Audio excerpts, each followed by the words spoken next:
विजय जी, जातिगत जनगणना कितना बड़ा फैक्टर इन चुनावों में? अब तो केंद्र के लेवल पर भी राहुल गांधी ने कल बस्तर में कह दिया 2 घंटे के भीतर जातिगत जनगणना का ऐलान होगा, जीते तो राज्यों से इतर। और बीजेपी की ये जो टैक्ट पॉलिटिक्स दिखी तेलंगाना में, सूर्यापेट में ओबीसी का मुख्यमंत्री बनाएंगे, जहां लेना एक नहीं देना दो नहीं।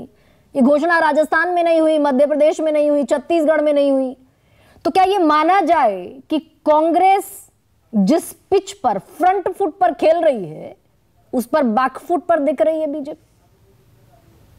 जातिगत जनगणना की बात और ओबीसी की बात दो अलग अलग चीजें। ओबीसी को यदि देखें हम तो इस समय Bharatiya Janata party back foot पर नहीं है, फ्रंट फुट पर ही है। उसके पास एमपीज हैं, उसके पास मिनिस्टर है, उसके पास प्राइम मिनिस्टर है। तो ओबीसी पर हमेशा फिल्मी डायलॉग की तरह से कि मेरे पास माँ है की तरह से मेरे पास पीएम है भारतीय जनता पार्टी के पास ओबीसी का। तो वो सबसे बड़ा एक वो है साइन की वो ओबीसी पर। टिकट का बंटवारा भी देखूं मैं तो मैं देख रहा था कि मध्य प्रदेश में 62 सीटों पर ओबीसी टिकट दिए उन्होंने, बीजेपी ने, कांग्रेस ने 60 पर दिए। कोई बहुत फर्क नहीं है, लेकिन वो कहने के लिए लड़ाई में ये होता है। राजस्थान में भी उसी तरह से ये ठीक है कि तीनों जगह चारों जगह कहीं भी उन्होंने ओबीसी का फेस मुख्यमंत्री नहीं बनाया, बल्कि मध्य प्रदेश में तो शिवराज जी खुद ओबीसी लीडर है, मुख्यमंत्री है, उनको भी फेस नहीं बनाया। ये बड़ी बात है। लेकिन उन भारतीय जनता पार्टी को अब भी लग रहा है कि नरेंद्र मोदी का चेहरा जो ओबीसी के लिए, नेतृत्व के लिए, पार्टी के लिए, डेवलपमेंट के लिए सबसे बड़ा चेहरा है और उसका कोई जवाब, उसका कोई मुकाबला कांग्रेस के पास नहीं। ओबीसी और कास्ट सेंसस को यदि हम जनरल इलेक्शन के रेफरेंस से देखेंगे तो मुझे कांग्रेस के लिए कोई फायदेमंद फैसला नहीं लगता।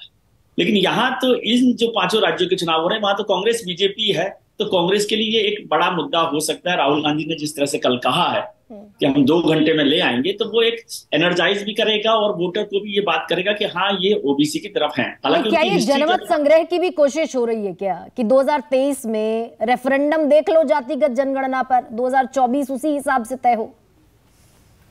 रेफरेंडम नहीं, लेकिन एक कोशिश हो रही है। ये वैसा ही हो रहा है गरिमा जी, अभी वर्ल्ड कप चल रहा है ना, तो वर्ल्ड कप में हर मैच इंपॉर्टेंट है, लेकिन हर मैच से जीतने के बाद भी आप फाइनल में पहुंचेंगे इसकी गारंटी नहीं है, सेमीफाइनल में पहुंचेंगे इसकी भी गारंटी नहीं है। लेकिन वो आपको ताकत देता है सेमीफाइनल में लड़ाई लड़ने की, फाइनल में लड़ाई लड़ने की, किस तरह से आप लड़ेंगे। यही इसका इन 5 राज्यों के चुनावों का है। इसमें भी एक बात है, जैसे विनोद जी ने जिक्र किया, बहुत अच्छे से उन्होंने एस्टेब्लिश बातों को ठीक से रखा है। लेकिन मैं कह रहा हूं कि यदि 5 राज्यों में कांग्रेस के पास 2018 में 3 राज्य आए थे, राजस्थान, मध्य प्रदेश, छत्तीसगढ़, उसके बाद में जो हुआ वो तो अलग चीज है, लेकिन 3 राज्य आए थे, तो क्या कांग्रेस इन 3 राज्यों को हासिल कर सकती है इन चुनावों में? ये एक बड़ी बात है। यदि वो इन 3 राज्यों को हासिल करती है तो उसके लिए 2024 में एक मजबूत लड़ाई लड़ने का एक मादा होगा, एक वोटर्स के पास, कार्यकर्ता के पास उसकी ताकत होगी।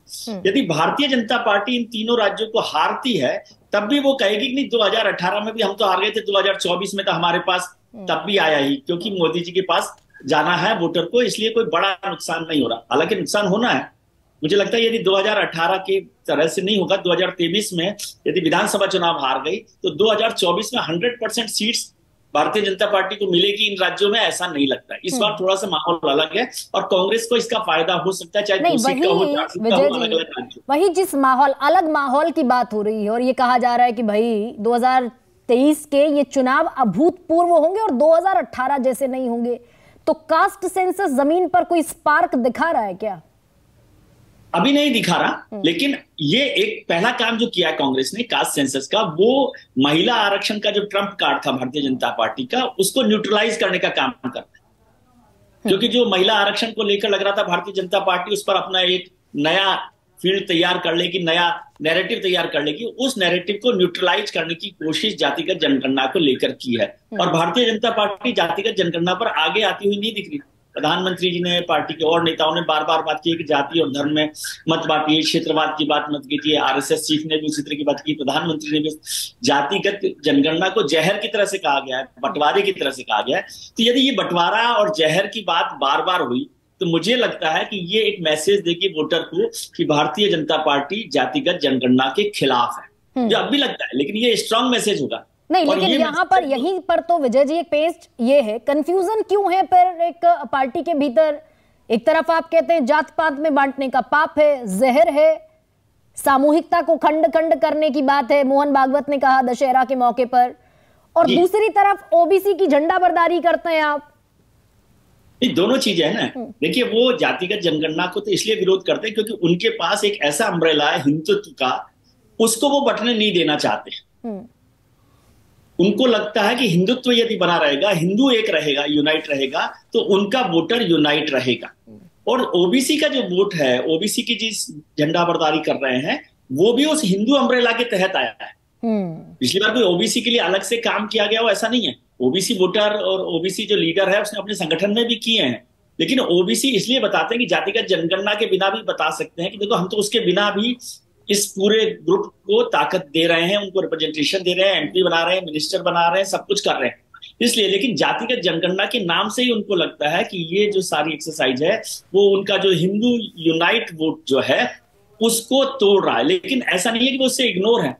इसलिए मैं बार बार कहता हूं कि उन्होंने जो 38 दल लाए हैं छोटे छोटे, वो सारे जाति के नेता हैं, वो जातिगत पार्टियां हैं। वो छोटे छोटे 10-10 हजार 5-5 हजार वोट भी आपको लाकर एक सीट पर कुछ बैलेंस कर सकते हैं। लेकिन अभी विधानसभा चुनावों में जातिगत जनगणना बहुत बड़ा मुद्दा बन जाएगा, मुझे नहीं लगता, क्योंकि अब तो बिल्कुल हम इलेक्शन के सिर पर आ गए हैं, इलेक्शन हमारे सिर पर आ गए हैं, तो उसको बड़ा इशू बना पाएंगे ये नहीं। यदि पार्टी ने, भारतीय जनता पार्टी ने बार बार जातिगत जनगणना का विरोध किया, तब कांग्रेस इसका फायदा ज्यादा उठा सकती है, क्योंकि वो फिर ये मैसेज कम्युनिकेट कर पाएगी कि ये पार्टी जातिगत जनगणना के विरोध है। और ये वैसा भी हो सकता है जो 2015 में हुआ था बिहार विधानसभा चुनाव में, जब आरएसएस चीफ ने कहा था कि आरक्षण की बात पर कहा था कि रिव्यू करना चाहिए, ऐसा मुझे लगता है। लेकिन अभी पार्टी को कोशिश हो रही है कि मध्य प्रदेश जीता जाए। भारतीय जनता पार्टी का सबसे पहला फोकस स्टेट मध्य प्रदेश है, क्योंकि वो उसको नहीं छोड़ना चाहती। शिवराज जी को हटाने के बाद भी, मतलब उनको नहीं फेस बनाने के बाद, उनको लगता है कि इसको जीतना जरूरी है।